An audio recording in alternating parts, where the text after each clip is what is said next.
to some weirdo. I mean, some extremist. And that's often the case, I find, when the image that we get in our minds, when we hear somebody talking about an evangelist, about somebody sharing their faith, the image we get is of somebody who stands on the corner and screams at people. They think of some extremist who enjoys telling people, if you don't turn, you're going to burn in hell. And it's always two syllables. You ever notice that? It's hell. You're going to burn. And that's am I the only one who gets that image in my mind? Well, I've been reading this book, actually listening to it on tape, but I'm going through this book by a guy by the name of James Bryan Smith, and he tells about when he was in college. I can just see this too. That when he was in college, it was a state school where there was this lady evangelist who would show up every week at the same time, and she'd go to the student commons, and she'd stand up on this little pedestal thing that she had, and she would preach at the students, okay?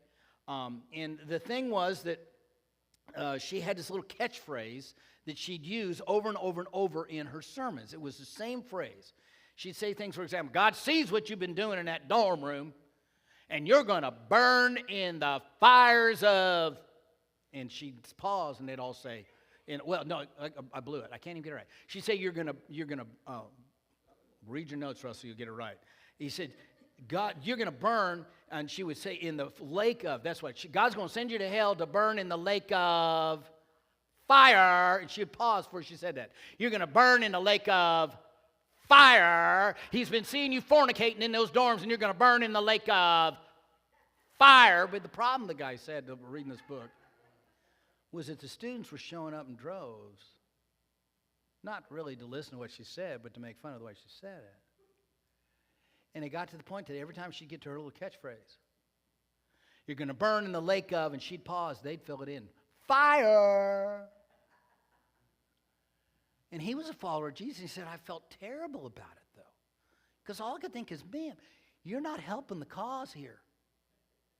I mean, maybe somebody was reading this, but most people, they're just here to make fun of you. And even the believers who are here are getting really uncomfortable and making it more even fearful of sharing our faith.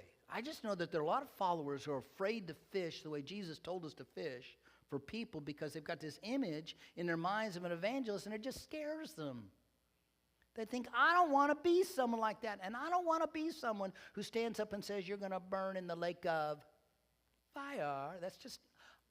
I don't want to do that. But I want you to think about the person who's been most responsible for leading you to Jesus. Just take a moment with me, would you please?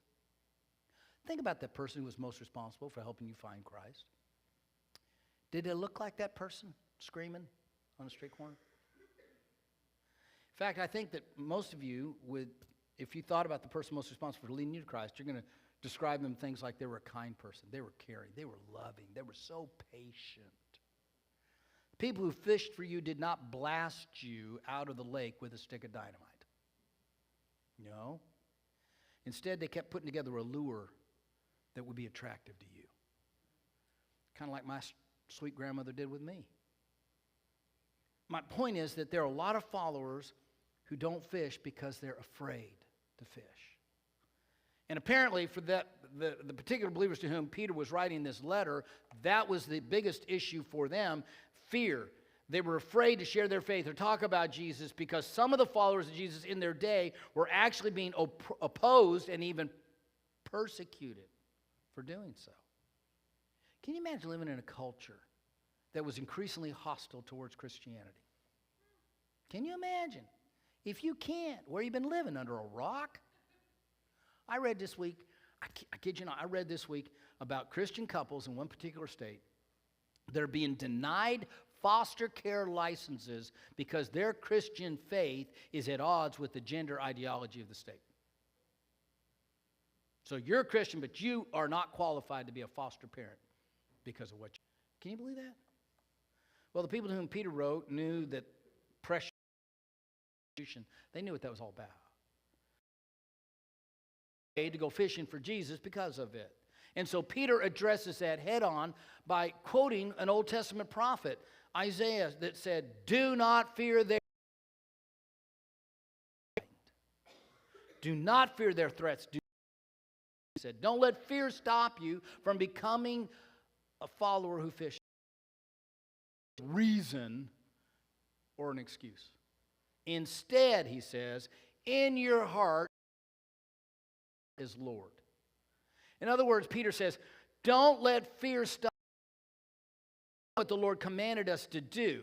Instead, give Jesus the right place in your heart, okay? Give him the lordship